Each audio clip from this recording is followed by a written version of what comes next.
EHV అన్నారు. हम कहते हैं EHV, education and human value అని. एजुकेशन इन ह्यूमन वैल्यूज, यानी मानवीय मूल्यों की शिक्षा. ఎడ్యుకేషన్ అంటే ఏమిటి? शिक्षा से क्या अभिप्राय है? బహుళ గ్రంథ పరిచయమా? क्या ये ग्रंथ ज्ञान या पुस्तकों का अध्ययन है? కాదు కాదు. नहीं नहीं. Education means not only knowledge but it must be act.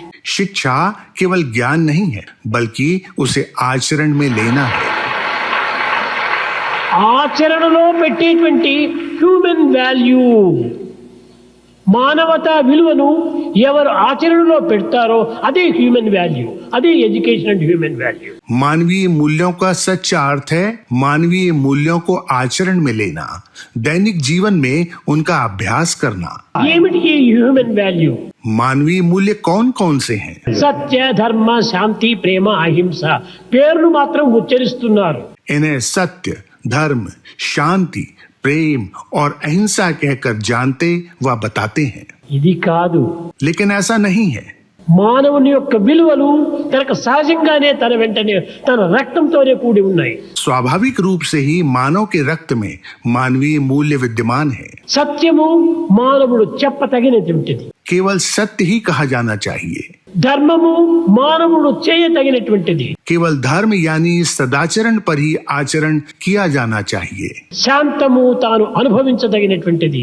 शांति वो है जिसका अनुभव किया जाना चाहिए. ప్రేమ తన స్వభావమైనటువంటిది. प्रेम ही स्वभाव होना चाहिए.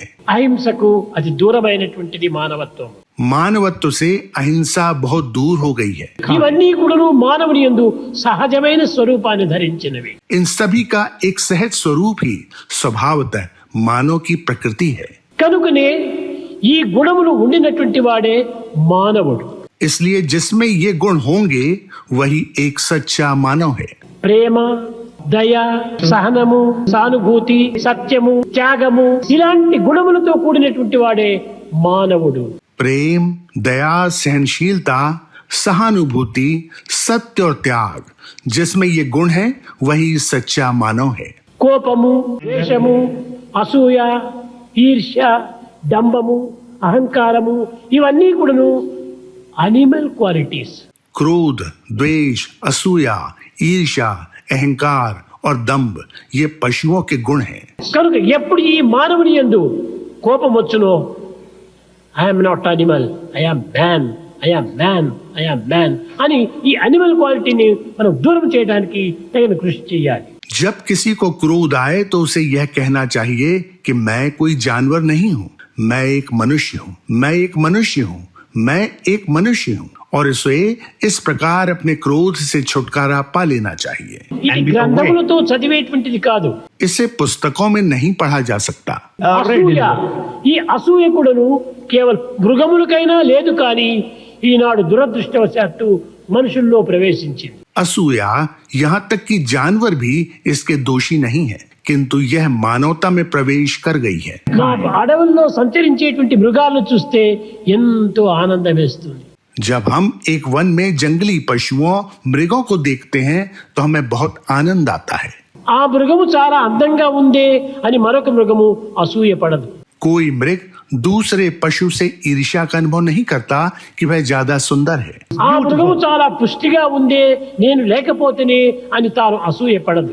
जानवर कभी भी दूसरे जानवर से ईर्ष्या नहीं करता कि वह बहुत शक्तिशाली है. అది గొప్ప పదవిలో ఉంటుండాదే నాకు పదవి లేకపోయినే అని అసూయ పడదు. कोई जानवर किसी दूसरे से इस कारण भी ईर्ष्या नहीं करता कि वह दूसरा पशु अच्छी उच्च स्थिति में है. అతను బ్యాంకులో దండిగా డిపాజిట్ కట్టుకున్నాడే నాకు లేకపోయినే అని అసూయ పడదు.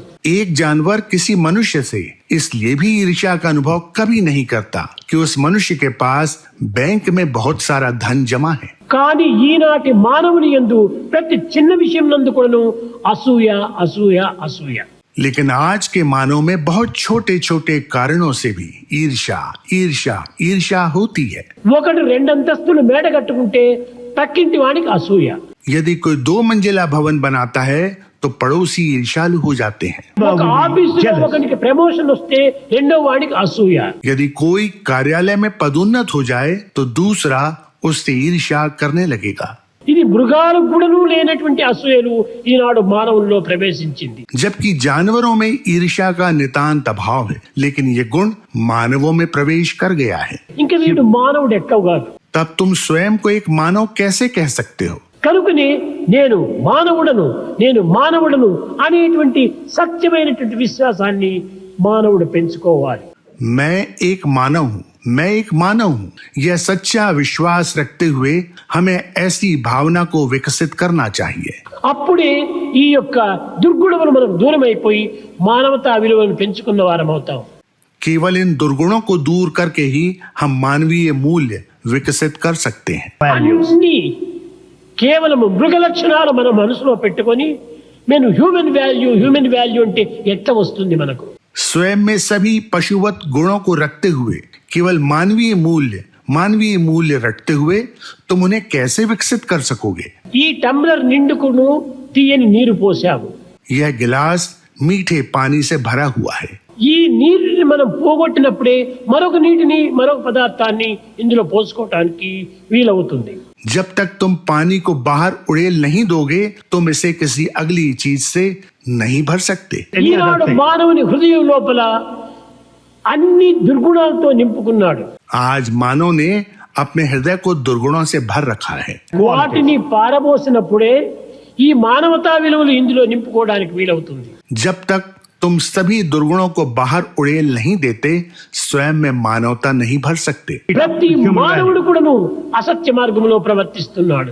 प्रत्येक मानव असत्य के मार्ग का अनुसरण कर रहा है. ధర్మం అనేటువంటిది ఏమిటో వాడికి తెలియకుండా పోతుండాలి. कोई भी धर्म यानी सदाचरण को समझ ही नहीं रहा है. ప్రేమనే లేదు. ప్రేమ అంతా కూడాను ఆర్టిఫిషియల్ లవ్. प्रेम है ही नहीं.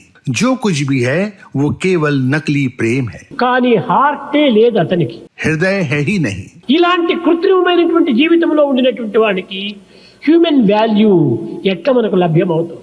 जो ऐसा नकली जीवन जी रहा हो, हम उसमें मानवीय मूल्य होने की आशा कैसे कर सकते हैं?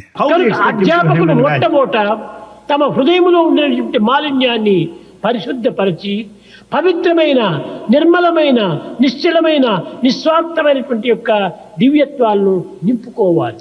इसलिए अध्यापकों को सबसे पहले अपने हृदय की मलिनता को स्वच्छ कर उसे पवित्र, निर्मल, निश्चल, निस्वार्थ दिव्यत्व से भर लेना चाहिए.